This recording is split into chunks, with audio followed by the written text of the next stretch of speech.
Cara-cara atau mungkin yang dilakukan oleh pemerintahan kita hari ini masih terlalu sifatnya administratif. Akan jauh lebih efektif kita terima pesan ketika itu bersentuhan dengan lagu, musik, akan jauh lebih efektif kalau itu bersentuhan dengan hal-hal yang bersifatnya estetika. Kenapa yang diperhatikan cuma ojol? Kenapa yang diperhatikan cuma pedagang-pedagang? Kami ini seniman yang hidup dari kesenian tidak diperhatikan.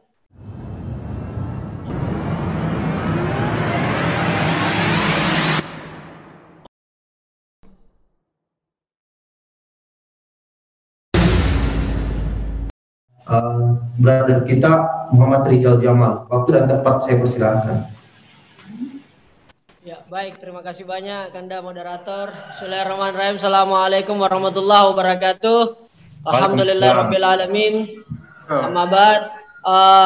Dekan, wakil dekan Fakultas Kesehatan Masyarakat Universitas Muslim Indonesia dan seluruh narasumber yang saya tidak bisa sebutkan satu persatu.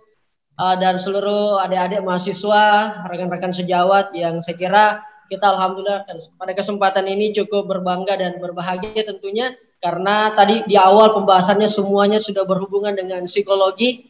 Saya kemudian agak di mana kebahagiaanku saya ini kasihan untuk kemudian menyampaikan poin-poin, tetapi insya Allah karena tema yang diberikan kepada saya adalah mengenai cara sosialisasi yang kreatif mengenai COVID-19, maka kemudian kakak moderator izin saya tidak punya PowerPoint, tidak punya slide karena mungkin saya hanya akan banyak bicara soal atau menyampaikan gagasan tentang bagaimana kreativitas itu penting dalam penanganan COVID-19 ini, baik itu di Makassar, Sulawesi Selatan maupun di Indonesia secara umum.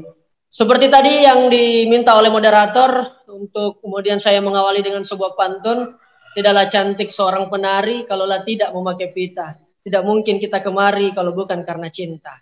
Dan karena cinta itulah pula yang kemudian insya Allah akan membersamai kita. Kalau saya dikasih waktu kurang lebih 30 menit, insya Allah tidak sampai sebanyak itu, Kak Moderator. Kurang lebih 2 minggu terakhir atau sudah menghampiri 3 minggu, terjadilah pertemuan influencer, selebgram, konten kreator sekota Makassar. Beberapa juga daerah-daerah yang dekat Makassar seperti Maros dan Goa, kita dikumpulkan oleh Bapak Gubernur Sulawesi Selatan dan juga PJ Wali Kota Makassar waktu itu. Serta ada beberapa akademisi dan juga gugus COVID baik itu di kota maupun provinsi. Kemudian dihadirkan juga Dr. Tirta di sana selaku influencer nasional dan juga beberapa tokoh muda dari gugus COVID nasional. Kita membahas tentang bagaimana pentingnya kemudian anak-anak milenial terlibat dalam penanganan COVID-19 yang sudah menjadi pandemi luar biasa. Bahkan ini sejarah karena kemudian terkontaminasi oleh ratusan negara dengan begitu cepatnya dalam 3-4 bulan. Sehingga ketika kemudian teman-teman milenial diperhadapkan oleh data dan fakta dengan kondisi realitas yang ada di masyarakat khususnya di kota Makassar yang menjadi epicentrum daripada penyebaran COVID di Sulawesi Selatan, maka kemudian kita sebagai anak muda milenial di sana ditantang untuk kemudian melakukan sosialisasi dengan cara-cara yang kita bisa lakukan dengan cara-cara kreatif. Saya secara pribadi sebagai orang yang hadir dan diminta langsung untuk menyampaikan gagasan dan pendapat, saya menyambut baik dan mengapresiasi hal demikian. Namun sekali lagi, cara-cara atau mungkin yang dilakukan oleh pemerintahan kita hari ini masih terlalu sifatnya administratif, masih terlalu sifatnya birokratik. Akhirnya kemudian ide-ide yang kita mau sampaikan ke teman-teman atau ide-ide yang kita mau sampaikan, cara kreatif yang kita mau sampaikan masyarakat masih terkadang tidak menemui titik temu karena semangatnya sama, kreativitas. Bagaimana kita sosialisasikan ini, baik itu secara preventif maupun secara pencegahan yang lebih masif lagi. Tapi dengan cara-cara seperti itu yang cukup administratif, itu saya melihat agak tidak menemui kendala dan sampai hari ini juga belum ada titik terang atau belum ada karya yang bisa kita lihat dan kita saksikan bersama. Apa yang saya mau bilang, kakak moderator dan seluruh materi dan juga pimpinan fakultas adik-adik mahasiswa, bahwa semangat kita untuk membangun cara atau mensosialisasikan pencegahan COVID-19 ini dengan cara yang kreatif sudah sangat baik. Mindset kita sudah di sana. Namun sayang ada beberapa saya kira teknis itu mungkin tidak sampai ke sana. Makanya kalau kita tanya tentang bagaimana cara kreatif, Saya kira Makassar ini, Bapak Ibu, adik-adik sekalian, itu mempunyai kekayaan yang sangat luar biasa. Kita punya kekayaan budaya, kita punya cultural capital, yaitu kebudayaan kita sendiri.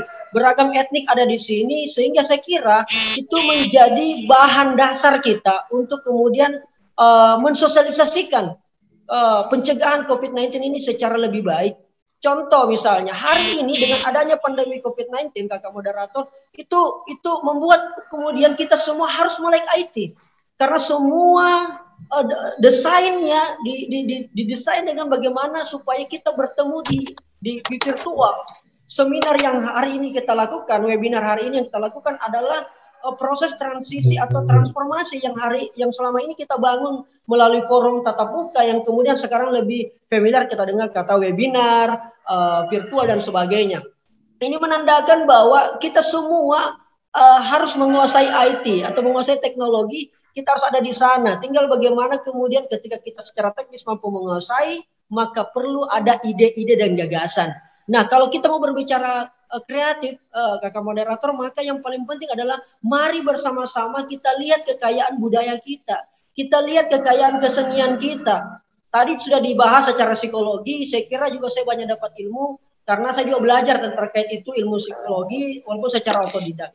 Dan saya melihat bahwa inilah yang kemudian perlu kita galakan. Saya kira peran akademisi, peran universitas, peran kampus, saya kira belum terlalu masif kelihatan di masyarakat.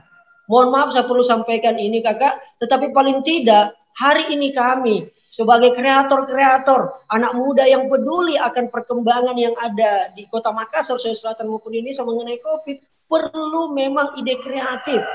Saya kemudian belum sampai hari ini menyampaikan secara langsung apa ide besar, gagasan besar kami sebagai kreator, sebagai anak milenial yang peduli pada penanganan COVID-19. Semua dengan adanya COVID ini orang buka handphone. Artinya apa? Mau tidak mau sosialisasi yang paling tepat dan efektif adalah melalui virtual, melalui digital. Kenapa misalnya pemerintah kita tidak mengajak semua para kreator-kreator ini diberikan pemahaman, pihak kampus juga memberikan pemahaman mungkin dari sisi kesehatan, dari FKM UMI, dari psikologi dan sebagainya, agar supaya pembuatan konten digital yang kreatif penanganan COVID ini bisa lebih tepat dan sampai ke masyarakat. Ini penting. Kenapa saya katakan demikian? Mungkin secara ilmu psikologi saya kira mungkin para kakak materi sebelumnya lebih paham, tetapi menurut saya akan jauh lebih efektif kita terima pesan ketika itu bersentuhan dengan lagu, musik, akan jauh lebih efektif kalau itu bersentuhan dengan hal-hal yang bersifatnya estetika. Saya melihat kemarin beberapa Polres, baik pun juga itu Polda, membuat konten video para anggota polisi bernyanyi, membuat video, ada buat koreografi dan sebagainya. Itu saya kira sangat-sangat menarik. Namun yang paling penting kalau kita lihat masalah yang ada, ini kan banyak sekali juga anak muda yang cuek, kakak moderator. Dia sangat cuek terkait mengenai ini hanya konspirasi gini, tidak benar itu corona. Nah, dan saya kira ini yang perlu kita jawab, dan jawaban yang paling pas adalah bukan dengan ceramah. Jawaban yang paling pas adalah melalui konten. Makanya perlu dilibatkan ini anak-anak muda kreatif saya kira. Dan itu ada di mahasiswa. Dan saya tidak pernah meragukan kreativitas anak-anak Universitas Muslim Indonesia. Dari semua fakultas.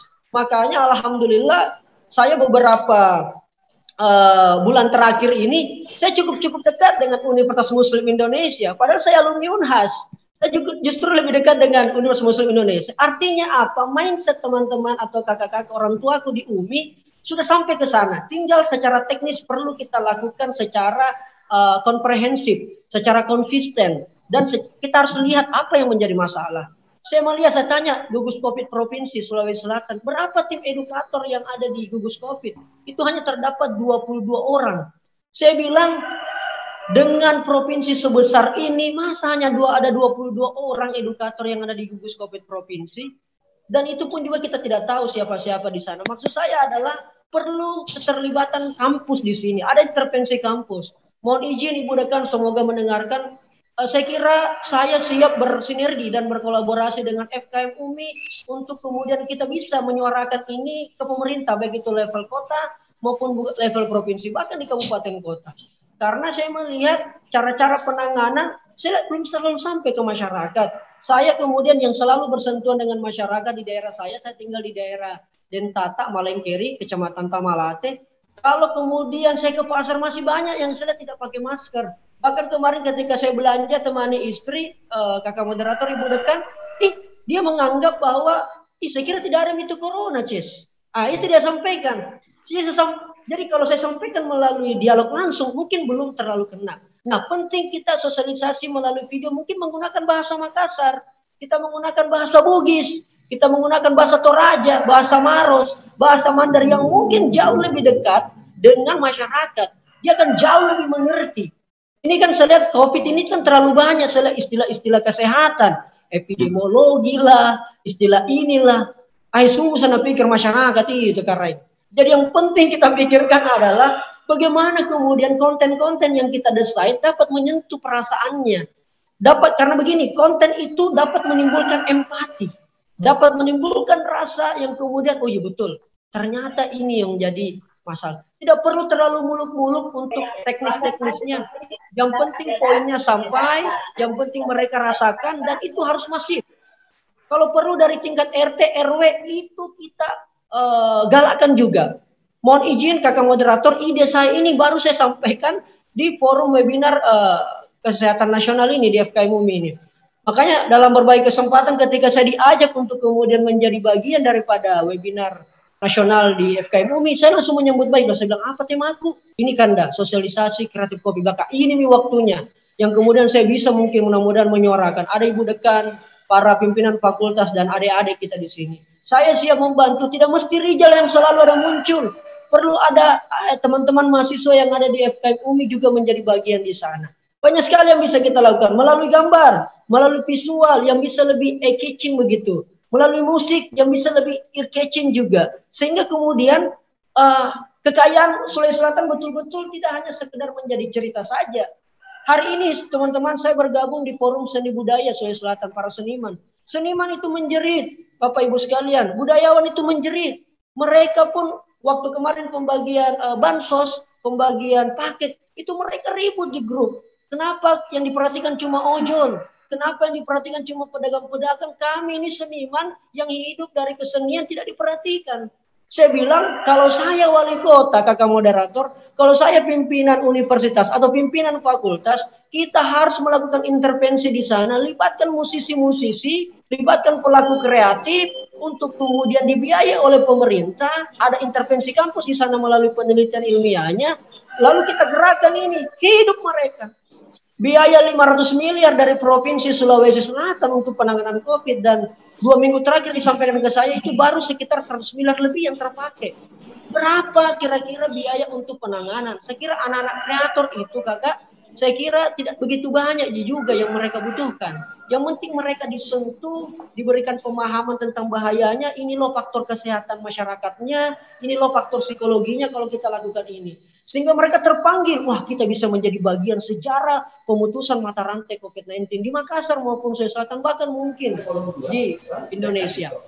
Sehingga kalau cara-cara sosialisasi kreatif yang bisa kita lakukan, saya mungkin sebagai kreator, hari ini saya cukup kewalahan, kakak moderator, para pimpinan fakultas dan pemateri adik-adik. Saya cukup kewalahan karena saya melihat konten-konten yang kita disajikan hari ini, ya tidak begitu banyak yang teman-teman kreator bisa lakukan. Satu, ketika mereka kemudian membuat sosialisasi, dikira katanya membela pemerintah. Katanya seperti itu. Kalau mereka kemudian tidak melakukan sosialisasi, dikira nanti cuek. Tidak peduli ini anak milenial. Kreator hanya fokus dari followers dan sebagainya. Nah, saya kira itu tidak menjadi masalah utama. Tinggal bagaimana, selama ini saya harus akui kakak moderator Kanda, bahwa kami kurang bersentuhan dengan dunia-dunia kampus. Yang saya kira punya akan power jauh lebih kuat ketika masuk ke pemerintahan. Kemarin sudah terjadi pergantian PJ Wali Kota. Kami sudah ketemu dengan PJ Wali Kota sebelumnya. Sudah ada nih gagasannya, baru kita mention, disambei mising. Jadi kita mau mulai lagi. Nah, saya kira melalui intervensi kampus, FKM UMI, saya percaya sekali Ibu Dekan andalan gue, dan beberapa tokoh-tokoh FKM, dosen-dosen FKM UMI yang saya kenal, waktu Dekan 3 yang gagah sekali, saya kira bantu kami kreator, Pak.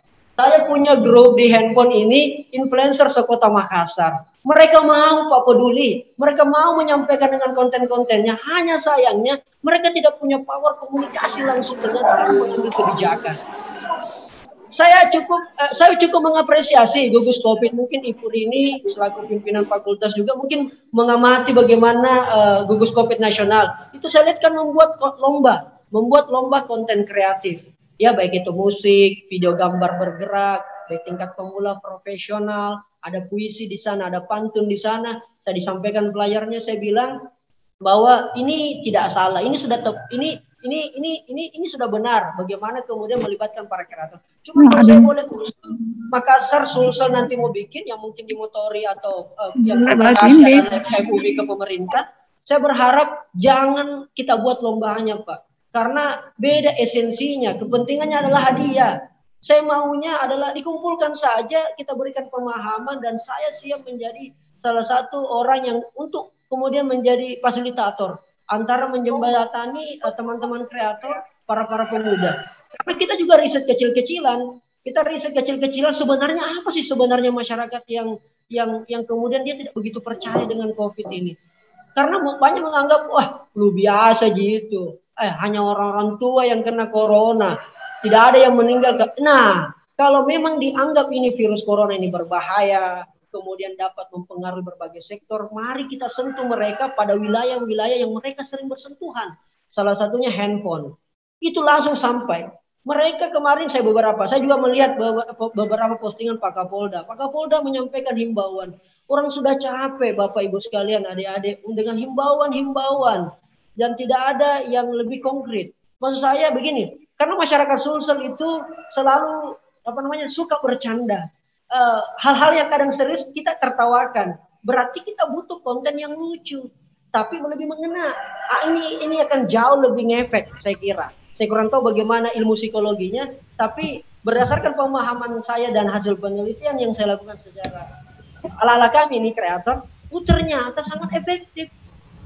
Nah, salah satu yang mungkin belum tersentuh adalah tidak melalui bahasa-bahasa daerah. Karena saya lihat, masyarakat kita Pak, yang pinggiran apalagi daerah-daerah utara dekat pelabuhan, hamba kepala batunya bukan main Pak. Ini kenapa saya berani sampaikan begini, karena teman saya cerita, dia tinggal di daerah Bontoala, Ujung Tanah, Kecamatan Ujung Pandang, luar biasa. Kanda, tidak ada yang mau pakai masker Kanda. Apalagi tuh hand sanitizer, tidak ada. Nah, ini yang saya kira perlu kita sentuh. Pencegahan saya kira adalah masih salah satu alternatif cara kita yang paling efektif. Dan insya Allah saya secara pribadi insya Allah akan selalu membersamai FKM UMI, selalu akan bersinergi dengan pihak kampus. Tinggal saya kira ini yang belum disentuh. Dan ketika kemudian FKM UMI ingin menjadi fakultas yang fokus pada penanganan cara-cara kreatif, saya kira ini penting. Saya itu tunggu kakak moderator, tunggu kak dipanggil kampus, tapi tenato kasih informasi. Nah, inilah yang saya kira, saya tidak pilih-pilih warna alma mater. Bagi saya, kita ini warga Makassar, makan dan minum di sini. Insya Allah, bersama adik-adik di FKM UMI dari semua semester, dari semua level tingkatan, kita bersinergi. Karena cara-cara sosialisasi kita kemarin masih mungkin belum terlalu efektif. Kita perlu cara-cara kreatif. Tertantang anak-anak muda itu, kakak moderator. Kalau kemudian diberikan pemahaman, diberikan data dan fakta. Kemarin kita hanya mengetahui melalui media sosial, melalui akun-akun buzzer, akun-akun info. Terakhir, sebelum dilanjutkan oleh kakak moderator, saya tidak bisa terlalu lama, kan saya pikir kita lebih enak interaksinya nanti. Orang buka assessment itu, kakak moderator, ada 3, Ji. Ada 3 kenapa orang buka media sosial. Sehingga kenapa mungkin sosialisasi kreatif kita harus menyentuh 3 ini. Di media sosial yang paling yang pertama, orang buka media sosial itu cari informasi. Dia cari informasi. Sehingga penting kemudian sosialisasi kreatif kita, informasinya harus dibalut dengan cara-cara yang kreatif. Kalau dia bersifatnya tulisan, berita, copywritingnya harus bagus. Skill copywriting harus bagus. Pengeditan kata-kata narasinya harus keren, tidak monoton. Orang buka sosmed Orang buka sosmed itu kedua karena cari hiburan, cari entertain, apa yang bisa menghibur mereka. Capek kerja seharian di kantor, buka sosmed untuk dapat hiburan. Nah, ketika kemudian kita memberikan edukasi penanganan preventif atau sosialisasi yang dengan cara menghibur, saya kira ini sangat-sangat efektif. Sampai langsung menimbulkan empati langsung bahwa ternyata bahaya sekali nih corona ya. Itu. Dan yang ketiga adalah orang buka sosmed itu karena cari inspirasi. Nilai apa yang saya dapat kalau saya buka media sosial? Ilmu apa yang saya terima? Sehingga informasi, entertainment, dan inspirasi kalau kita balut dengan konten yang sangat masif di sana, berkolaborasi dengan pemerintah, saya kira tidak akan hanya ada satu dua. Tidak ada lagi kontennya Rijal yang saya kira bisa hanya itu saja terus yang kita nonton. Perlu ada konten dari mahasiswa. Pimpinan fakultas saya kira juga bisa terlibat di sana. Alhamdulillah saya dipercayakan menangani konten 7 kepala daerah di Sulawesi Selatan. Dan saya kira tibalah saatnya kemudian untuk saya mendedikasikan ilmu yang saya punya untuk kemudian kemaslahatan bersama masyarakat maupun juga masyarakat di wilayah kampus perlu saya bersinergi. Karena terus terang Bapak Ibu sekalian, saya kemudian kekurangan power untuk pada persoalan hal-hal yang sifatnya ilmiah, hal-hal yang sifatnya yang mungkin jauh lebih yang saya tidak lihat itu mungkin kakak-kakakku, senior-seniorku, kanda-kanda kalangan akademis akan jauh lebih melihat itu. Sehingga mohon izin dengan kebesaran hati saya, mudah-mudahan apa yang saya sampaikan ini dapat kemudian bernilai dan bermanfaat, sehingga besok saya berharap webinar ini tidak hanya sekedar selesai ya selesai. Saya berharap ada action dari FKM UMI. Saya kira WA saya aktif 24 jam kakak moderator. Ya, kakak Suraman Batara selalu saya curhat sama beliau itu. Kanda, apakah yang bisa kita lakukan ini kodong? Tinggal sekarang kita bisa lakukan hal-hal yang bisa maksimal. Terima kasih banyak. Mohon maaf Ibu Rini kalau agak sedikit berlebihan dan mungkin ada bahasa yang agak sedikit kurang dimengerti. Ibu Dekan, Kanda WD3, kakak moderator, adik-adik. Mudah-mudahan kita bisa berinteraksi di kolom komentar melalui kakak moderator.